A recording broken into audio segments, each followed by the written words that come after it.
me paranoid, but I'm not overjoyed when you ask me if I want to shower. I think you're a Nazi. Good afternoon, ladies and gentlemen. Something new. This time in the middle of fuck knows where. Not my garage. So we might as well start the video a little bit more interesting, hey? Right, this is the LDBA Red Route Day 1. I'm bloody knackered. So I have about 38 kilometers to go. Out of what, 128? What works? Let's go on the accessories that actually fucking work, okay? First off, blockbusters work. Yeah, those are scratches from all the thorn trees. The windscreen definitely works for long distance. Double take mirrors work. You have no idea how many times low branch came, knocked that shit out. If you fall, also, it's good. Ram cradle, especially if the GPS doesn't work, you have to use the phone. That's cool. My old Wolfman tank bag, unfortunately, they don't make these anymore. Now they make them fully waterproof out of PVC. Personally, I don't like it, but never mind. And it's perfect for tall people because your testicles will rest right here when you're standing up. It is amazing, you know, it's like a butler. Yeah, I know, the quality of the video has already gone down, even out here in the middle of fucking nowhere. Tool tube, also a very good thing, but if you hit a lot of ditches, my last one cracked at the bottom, so here comes another one. There's about 90 bikes. Not every one is doing Red Route. Tires, Michelin Anarchy Wild. I'll get into those, but I think I have to get going. Aha! A KTM in the wild. Huh. By the way, the pickup score with me so far is 2 790s, 1701. No BMWs yet. Yep. Not that I know, but you know, KTMs, they can handle anything, even wrong directions. You know, on second thought, it's so much easier in the garage, especially once you've cleaned the bike and you can really see if there was any damages. So, without further ado, shit that works and shit that doesn't. Let's start with the glaring shit that... well, not really. The Tiger. Does it work off-road? Does it work at all? Mind you, I am not a credible source, and this bike only has 6,300 kilometers on it. Yeah, not bad. 2 rallies later, does it work? Yes. Ladies and gentlemen, the rallies I've been to had KTMs, BMWs, was there anything else? Oh yeah, Huskies, Yamaha, the 700, the T7s, plenty of those around. And wherever they went, this thing was sure to follow.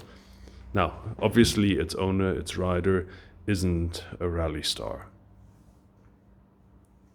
I make no promises of that. I am about as capable as a toddler doing calculus, okay? But that being said, because I've got 2 of these, well, third one, but it's not as long, long legs, which will enable me to go pretty much anywhere. People with short legs definitely suffer off-road. Sucks to be you, sorry. So the Tiger, in all fairness to its name, yeah, it is a tiger. Tigers don't lead the pack, they skulk through the jungle, wait for an apocalypse cow like a BMW 1200 to fall over and they pounce. So, but then again, I'm also an introvert, which means I travel alone, even off-road in dangerous sections, like the Red Route in LDBA, the first time. Whew, that was fun. So, this thing, more than capable. I'm still surprised that I made it through that first day. It broke me, basically. You know, when you drink 4 liters of water and you piss 1, and your underwear is already moist when you get off at the end of the day, and it's not because Channing Tatum was giving you a back rub, you know? I am really secure about my sexuality at this point. Never mind. Okay, so washed it, broke it down. What did I find? Now, again, this could have happened before or after, but main things, if you own one of these bikes and you do a heavy tour, something to consider, and here we go. There's a reason they sell aluminum chain guards these days. This one cracked.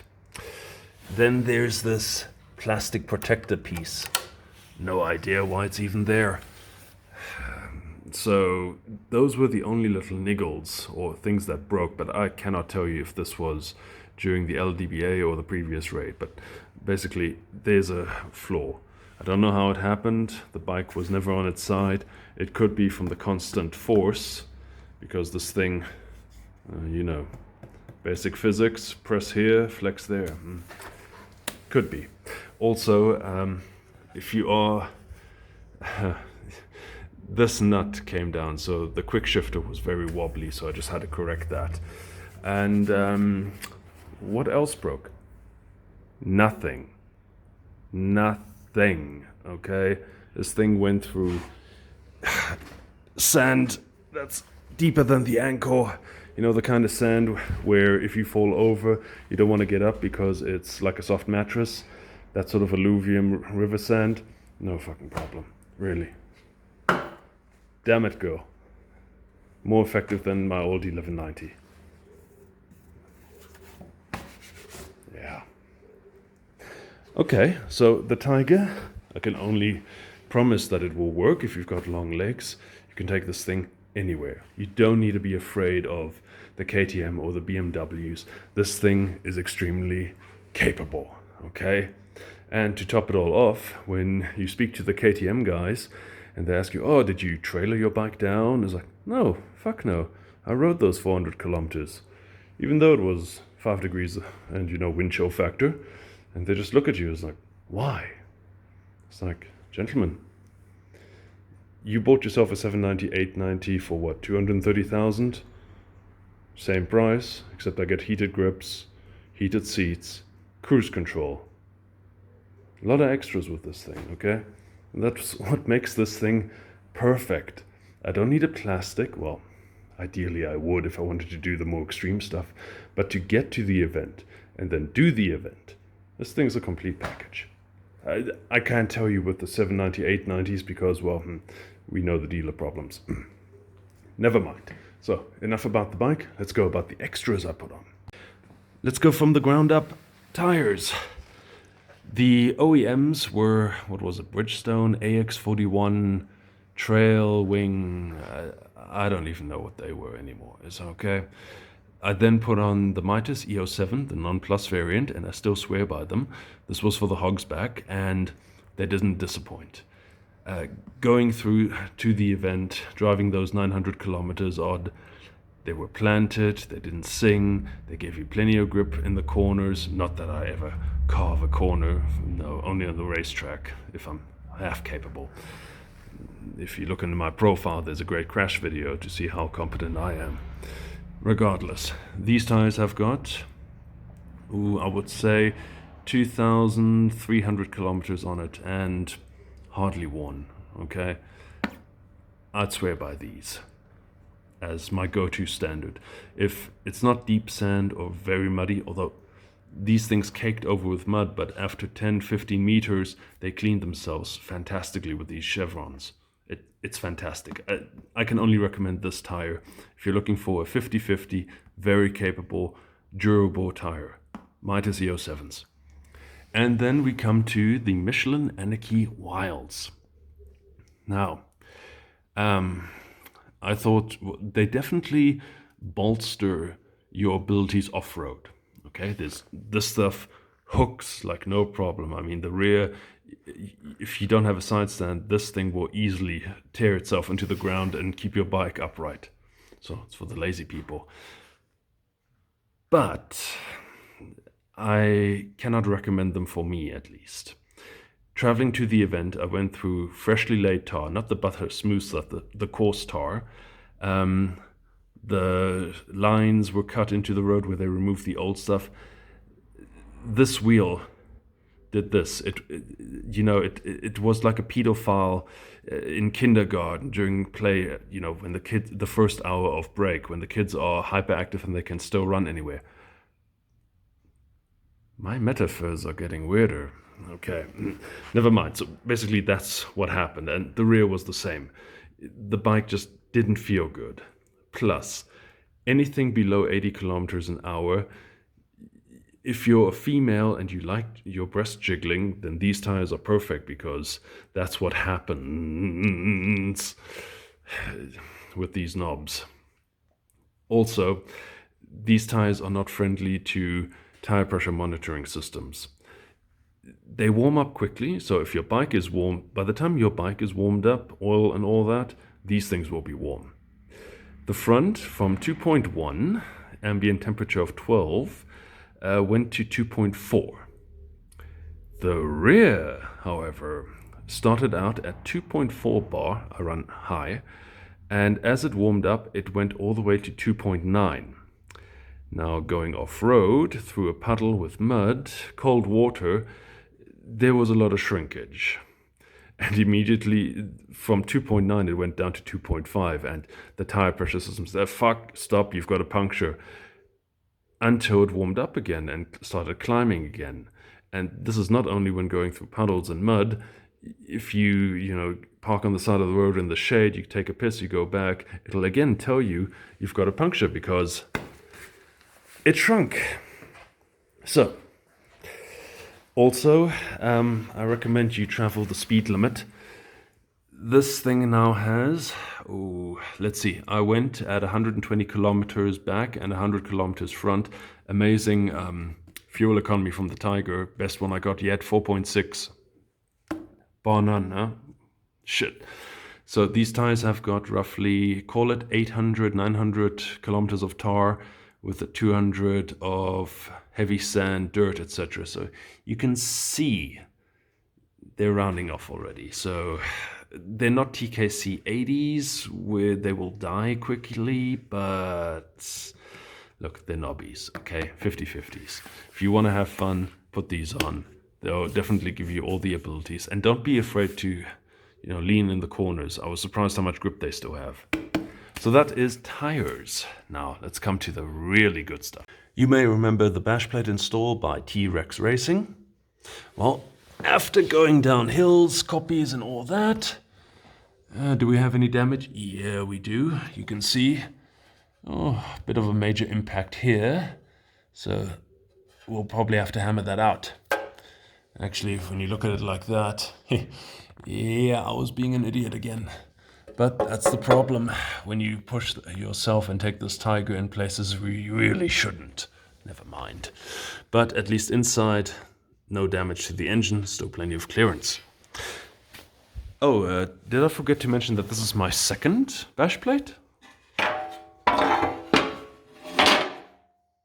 That's the original.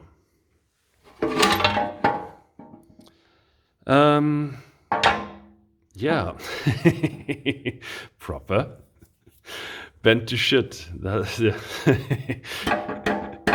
This is what happens when you try to play hero, try to overtake someone, and the rock just hits everything. So yeah, this was my stupidity, and I paid for it with a brand new bash plate. Now, I cannot say good enough things about T-Rex Racing. If this would have been the OEM plate, the sump would have been pissing oil. So, well done. T-Rex Racing, I'll be your customer for life if I need a third one. All right? Coming to it, this was the only damage. The stalks that come down and are not mounted directly to the engine like the OEMs and all that good stuff, they were not bent. All the damage was here. All the deformity, all the energy got locked here. The rest, I just had to unbolt it, put the new one on, and done. So, fantastic design. Saved my ass a couple of times. So, support this little family-run business in Texas. Okay? sw-motech pegs. Yeah, those are the next ones. Look, they're comfortable, they're wide, and you get to lower yourself by 15 millimeters. Unfortunately, cue other video, you're looking at the sw-motech adjustable foot pegs. Adjustable because it's got two positions, a low and a high. So you can lower the foot peg or keep it like the OEM. Why didn't it work? Well, stainless steel, aluminum alloy.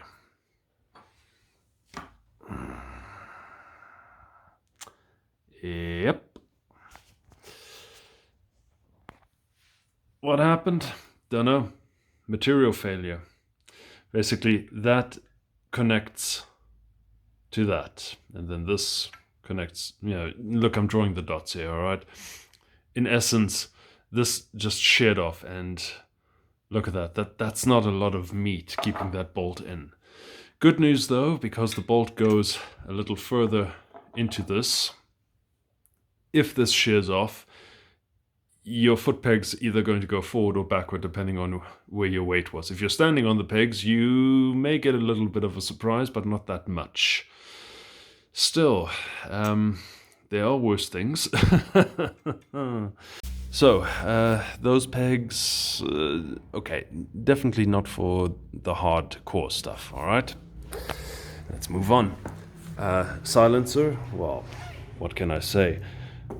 1.5 kilos versus the OEM 6 kilos, plus good sound, can only recommend it. Barkbusters. Yeah, a lot of people bent and snapped their levers on tour, so luckily my long legs saved me a couple of times from laying it down. But, I know you can't see it too much, but all the South African thorn trees we hit. Probably scratched the paint a couple of times too, but never mind. Barkbusters are my go-to. I know people also like Cycra. I have no experience with them. I like Barkbusters because since the days of my KLR, I've been sticking with them. Hepco and Becker. Now, I've already contacted their support. For something that shouts itself as German manufacturer and quality, let's not talk about that bolt that sits there, that little galvanized thing. I really expected a better paint system. That was one off-road day. Yeah, that's already the primer. Look, in terms of protection, they're pretty good. They don't mount against, the engine like the OEM and Triumphs do. Plus, you can put your own fog lights on, so it's great. Just the paint system. Look, I would have powder coated this. Even in that bloody sandpaper finish, if you must. Yes. Okay, but still, I would recommend these above all else. Another firm favorite of loss on the trails were mirrors. A lot of the KTM 790 stalks were yeah, snap. And then you've got these double take mirrors. What, you drop your bike? Oh no, it's not broken. You just have to tighten it again. And you're done. And if you're going off-road, let's just turn these around. There you go, out of the way. How simple, huh? Worthwhile upgrade. Can only recommend it as well. Windscreen, yeah, it did work, okay? Without the extra add-on, it was actually not too bad. Traveling at 100, 120, the wind noise was barely audible. Earplugs were still recommended. So, not bad, okay? Can also recommend. Ram mounts, fuck yeah, can always recommend this, especially if you're in the Bundus and your TomTom GPS has no idea what tracks are, so definitely good. If you're looking for an app, if you have got GPX files, go for Bike GPX in the store. That'll help you. At least it helped me with that when my TomTom couldn't read anything. Radiator guards. You have no idea how much mud was caked here before I cleaned it. So the fact that this is it alloy or steel? Well, never mind, but a worthwhile upgrade, if nothing else. Okay, not really a worthwhile upgrade, more something of my design. A tool tube. basically for your tire levers and all that good stuff. Can be locked with a cable tie. It's got a little cap which you can use to drink tea out of as well. I fastened it like this on top there and put a lot of tape around the, what do you call it, swing arm? Yeah, whatever. The tubular trellis, because the previous one will basically ate into the paint. So if I ever sell this thing, I'll probably have to replicate the black sandpaper finish onto this one, which Triumph should have done in the first damn place. Just be advised though, if you are really smacking it hard, the first tool tube basically cracked off here and then it just went limp like this, which could work as well, but I don't know how far the swing arm goes up if I'm being stupid again, you know, vaulting the bike over things it really shouldn't. And there we go, stuff that works and stuff that, well, works, but you know, don't go hardcore with it. I'll probably make another video, maybe after 10,000, 15,000, and tell you more about this little tiger's prowess, if I haven't written myself off by then. That's it, ladies and gentlemen. If you are a fellow tiger owner, hey, if you got any questions, let me know. I'll do my best to assist you. Just remember that you are dealing with a complete fucking idiot. YouTube, you can discontinue my videos every so often, but so far I'm not lying. Huh? So, have fun. Take your tiger to somewhere where you definitely are not comfortable and see what happens. Post it. Let me know. I'm glad to see, I'm actually looking forward to seeing what other people get up to with these bikes. And please don't tell me that you took it off-road and it was just, you know, a dirt road in the UK. Come on. Really, slap some proper tires on it and give that engine something to do. Hey, till next time.